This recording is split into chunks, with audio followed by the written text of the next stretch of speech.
All right. I'm Gavin, Baker Labs, and we have here today with Paul Sponcia, who's the CEO of the IT company, who has an exceptional reputation of doing just great work in the IT space. Thanks for being here with us today, working with me and everyone who's watching. So, everyone's work has changed. I mean, what's one of the kind of overarching factors that you've seen kind of beyond technology, just in terms of, how you guys are delivering service or how clients are trying to figure that out?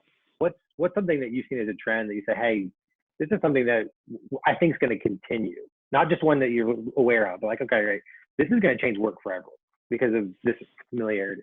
In healthcare specifically, is that what you're talking about? Either client. I mean, any of your client bases, they've transitioned to working from home, their teams, right? Whether that's, as an example, maybe that's just, we're going to get just a decreasing, we're already kind of working casually, right? So now all of a sudden, as we've got kids popping in the background, that CNN clip from 3 years ago is now everyone's reality, right? And so is everyone just going to be more gracious with each other? I keep saying there's going to be a new television show called The Virtual Office.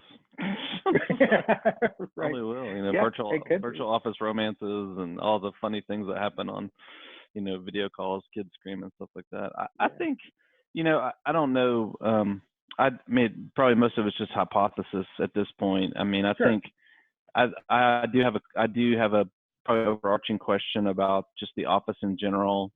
How is this going to change the way people can? I'm doing not as an advertisement for me, but I'm doing a call tomorrow with 2 commercial realtors and a residential realtor to talk about that. Like, is office space going to go, major office space going to go by the way of big shopping malls? Like, people are no longer doing 500 or people offices. They're distributing workforces and et cetera. So I do think, what I'm sure of is that this is going to make people rethink the way that they do things, and it's forcing people to.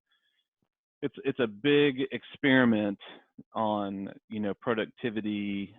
We have kind of a quasi, or had kind of a quasi structure for doing this now, or already, but now everybody's from home, and I would say our people are generally more productive, I think, in doing the things that they were supposed to do.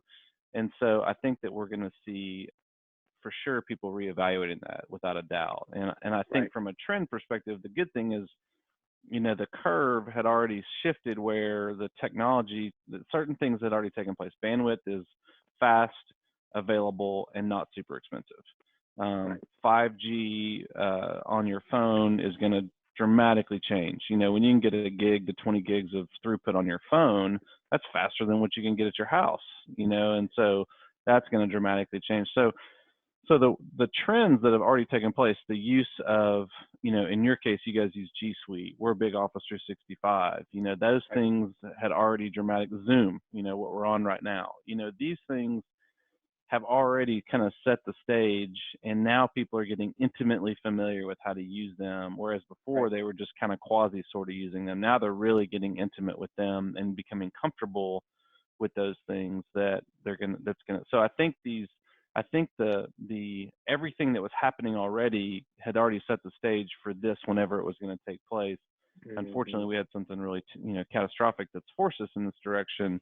But I think that we're going to see fundamentally the way people operate change. I'm interested to see how things like sales work. Are we going to do virtual first-time appointments? Like, is that going to? But I think that's a good point. I mean, I think there's this aspect of everything moving.